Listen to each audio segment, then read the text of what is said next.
የሀገር መከላከያ ሰራዊት በምስራቅ ወለጋ ዞን ሲንቀሳቀስ በነበረው የኦነግ ሸኔ ቡድን ላይ እርምጃ ስለመውሰዱ አሳውቋል።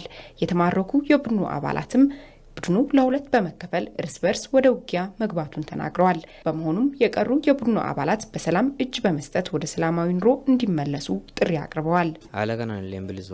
ጦራችን እያካሄደ ባለው እንቅስቃሴ ነፃ የሚያወጣው ህዝብ የለም። ምክንያቱም አሁን ባለው ሁኔታ ነፃ የምናወጣው ህዝብ ያለ አይመስለኝም። አሁን ላይ ጦራችን የመበተንና የመከፋፈል ደረጃ ላይ ነው ያለው። አዛዣችን ጃል ሹሩቤ ጦሩን ቆርጦ አፈንግጧል።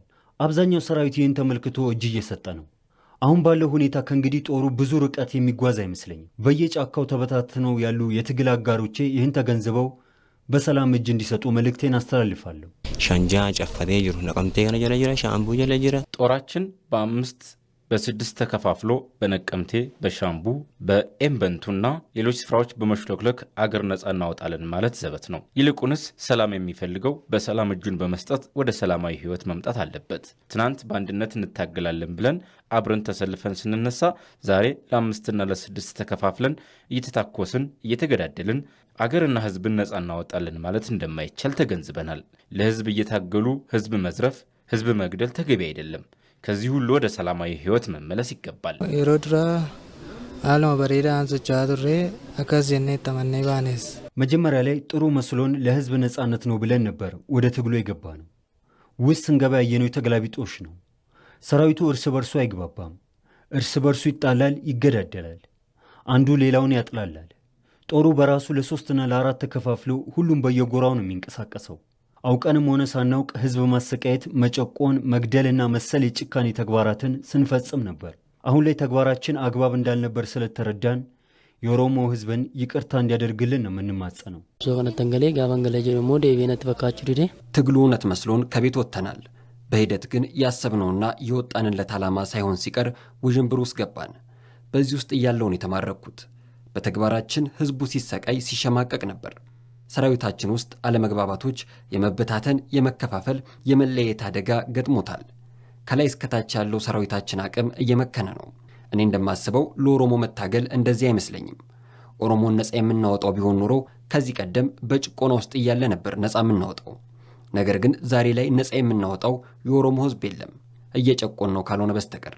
በየጫካው ላሉ የትግል ጓዶቼ የማስተላልፈው መልእክት የሰላሙ በር ክፍት በመሆኑ እጃቸውን በሰላም እንዲሰጡ ጥሪ ያቀርብላቸዋለሁ።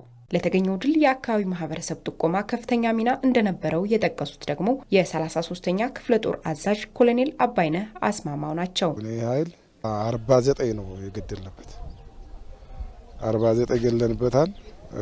መሳሪያዎች ወደ 7-8 መሳሪያ ነው ከዚያ ቦታ ላይ የማረክ ነው።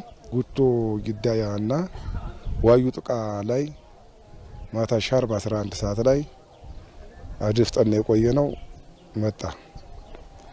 በወቅቱ የነበረ ቅድሚያ የላከው 11 ሰው ነው የላከው። ይሄ 11 ሰው ሁሉም አስቀርተ ነው።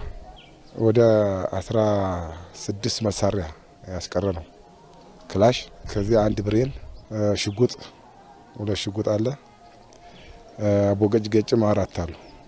በእጃቸው ሳይቀር እየጠቆሙ የት እንዳለ የሚነግረን ህዝብ ነው ያለውና የሸኔ ተግባር ይሄ ነው ይባል ዘግናኝ ተግባር ነው የሚሰራው። አካባቢው ወደ ሰላማዊ እንቅስቃሴ እንዲመለስ የሀገር መከላከያ ሰራዊት ከሌሎች የጸጥታ ኃይሎች እንዲሁም የዞኑ አመራርና ህዝብ ጋር በቅንጅት እየሰራ ስለመሆኑ የ502ኛ ኮር አዛዥ ብርጋዴር ጀነራል ደስታ ተመስገን ገልጸዋል።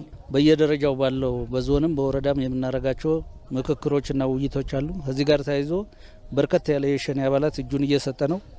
ጎን በጎን ደግሞ በምናረጋቸው ስምሪቶች ደግሞ ከፍተኛ የሆነ ድል እየተገኘ ነው፣ እየተመታ ነው። የሚማረክበት በራሱ እጅ የሚሰጥበት እየተፍረከረከና ጠላት እየተናደ ያለ መሆኑን ይሄ ደግሞ ማህበረሰቡም በሸኔ ላይ ያለው ሁኔታ ጥላቻ ከፍተኛ መሆኑንና አመራሩም ቆርጦ የገባ በመሆኑ ይህ ህዝቡ አሁን በቃኝ ብሎ አጋልጦ እየሰጠ ነው። አንዳንዱም ደግሞ የራሱን ቤተሰብ የሆነ እያስገባ ያለበት ሁኔታ ነው ያለ። ይሄን ደግሞ አጠናክረን እኛ መቀጠል ያለብን ነው። ስምሪቱንም አሁን ተነበረው የበለጠ አጠናክረን እየቀጠልን ያለና አካባቢው ወደ ሰላማዊ እንቅስቃሴ እንዲመለስ ህዝቡ ከጸጥታ ኃይሎች ጋር በቅንጅት እየሰራ መሆኑን ጠቅሶ የዘገበው የምስራቅ ወለጋ ዞን ኮሚኒኬሽን ጽሕፈት ቤት ነው።